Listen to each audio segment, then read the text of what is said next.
पिछले कुछ दिनों से गांव में मूसलाधार बारिश हो रही थी, जबकि यह फसलों की कटाई का समय था। कुछ दिन पहले तक सब कुछ ठीक था, फसलें पक चुकी थीं और कटाई का समय आ गया था। सब कुछ ठीक ठाक चल रहा था। भाई, इस बार तो सबकी फसल बहुत अच्छी दिख रही है। हाँ, सही कहा रामू भाई। मैं इस बार फसल बेचकर साहूकार का कर्ज चुका दूंगा। मैं भी घर की मरम्मत कराऊंगा। चलो कल मिलते हैं।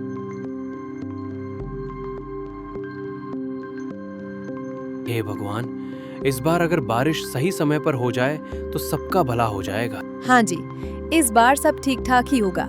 ऐसा ही हो। अचानक आसमान पर काले बादल छा गए, बिजली कड़कने लगी और तेज बारिश शुरू हो गई। बारिश रुकने का नाम ही नहीं ले रही थी। ये बारिश तो रुक ही नहीं रही। अब क्या होगा?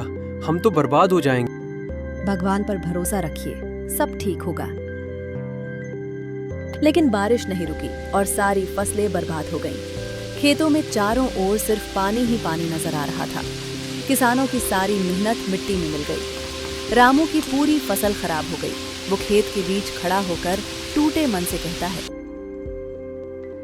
हे भगवान, इस बार तो हमारी सारी उम्मीदें डूब गई। अब साहूकार का कर्ज कैसे चुकाऊं? फसल की बर्बादी के बाद भी कर्ज तो कर्ज ही था। साहूकार ने अपना हिसाब मांगा। रामू, कर्ज लौटा दो, वरना तुम्हारी सारी जमीन मेरी हो जाएगी। साहूकार जी, फसल बर्बाद हो गई है, थोड़ा समय दे दीजिए। 2 दिन का समय देता हूँ। अगर पैसे नहीं लौटाए तो तुम्हारी सारी जमीन मेरी। रामू बेबस था। उसने बहुत मिन्नतें की, लेकिन साहूकार नहीं माना। रामू घर वापस आया और सारी बातें अपनी पत्नी को बता दी। साहूकार ने 2 दिन का समय दिया है। अगर पैसे नहीं दिए तो जमीन छीन लेगा। अब हम क्या करेंगे रामू? यही घर और खेत तो हमारी आखिरी उम्मीद थे। रामू चुपचाप बैठ गया। उसकी आंखों में आंसू छलक आए।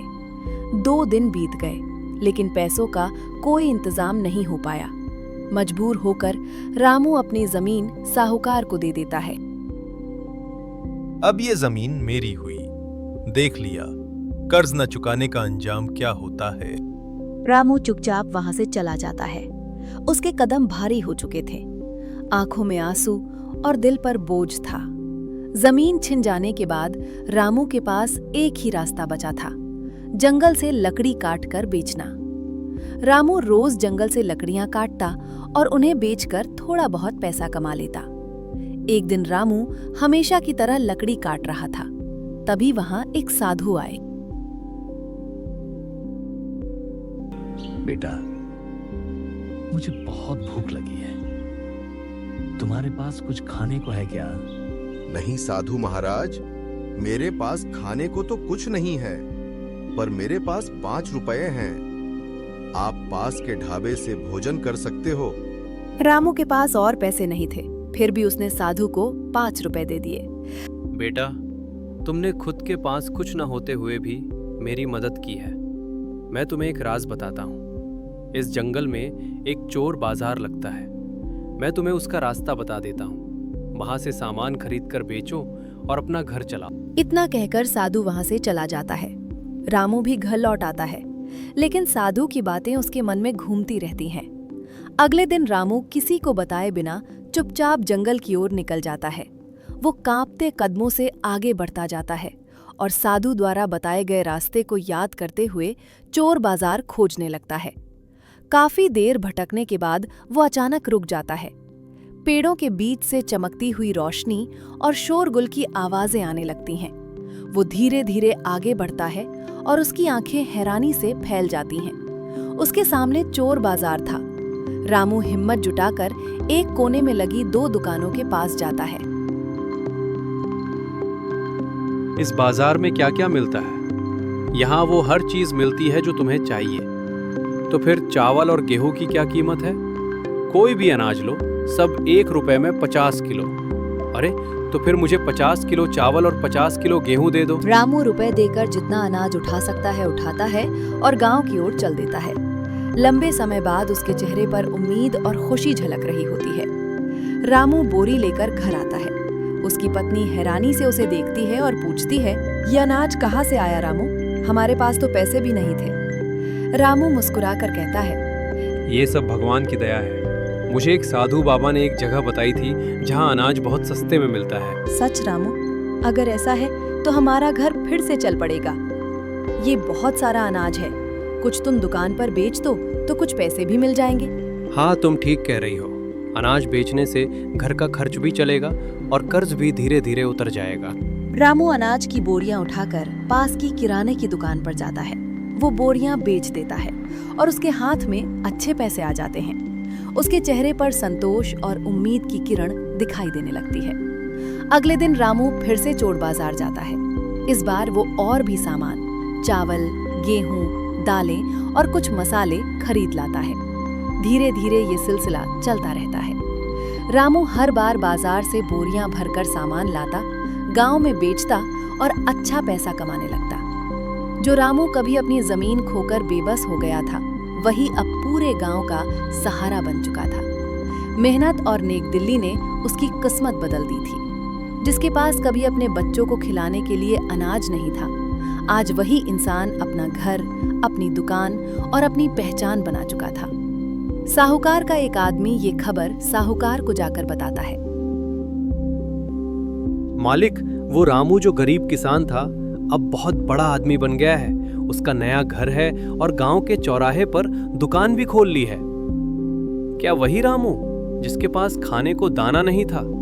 ये कैसे हो सकता है? साहूकार अपने आदमी से बात ही कर रहा होता है कि तभी रामू आत्मविश्वास के साथ वहां पहुंचता है और कहता है, साहूकार जी, ये लीजिए आपके कर्ज के सारे पैसे।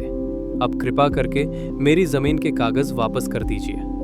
हाँ हाँ, क्यों नहीं, मैं अभी तुम्हारी जमीन के कागज वापस कर देता हूँ। धन्यवाद साहूकार जी, आज मेरी जमीन मुझे वापस मिल गई।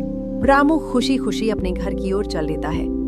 जिस जमीन को खोने के बाद रामू टूट गया था, आज वही जमीन उसे उसकी मेहनत और सच्चाई की ताकत से वापस मिल गई थी।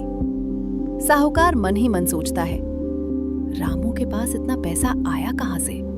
इसका पता लगाना पड़ेगा।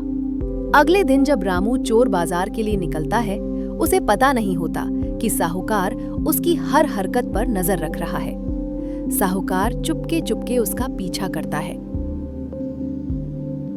ओह, तो रामू यहाँ से माल खरीदता है। ठीक है, कल मैं भी यहाँ आऊंगा और देखता हूँ कि रामू मुझसे आगे कैसे निकलता है। अगले दिन साहूकार चोर बाजार पहुंचता है, लेकिन वहां कुछ भी नहीं मिलता। अरे, ये चोर बाजार कहाँ गया? कल तो यहीं था। वो इधर उधर देखता है पर कुछ नहीं मिलता। हैरान और गुस्से में वो खाली हाथ घर लौट जाता है। उधर रामू अपनी पत्नी से कहता है, मैं सोच रहा हूँ कि एक आखिरी बार चोर बाजार से कुछ खरीद लो और उसका धन्यवाद कर दो, क्योंकि उसी की वजह से हमें सब कुछ मिला। रामू जंगल के रास्ते जा ही रहा होता है कि उसे वही साधु बाबा मिलते।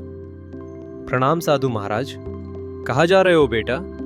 चोर बाजार जा रहा हूँ। अब वो चोर बाजार वहाँ नहीं है, वो कहीं और लग गया होगा, किसी और जरूरतमंद की मदद करने के लिए।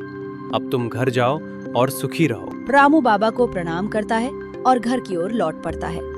रास्ते में उसे साहूकार मिल जाता है और धमका कर कहता है, मुझे पता है तुमने सारा पैसा चोर बाजार से कमाया है। जल्दी से उसका रास्ता बता दो, नहीं तो अच्छा नहीं होगा।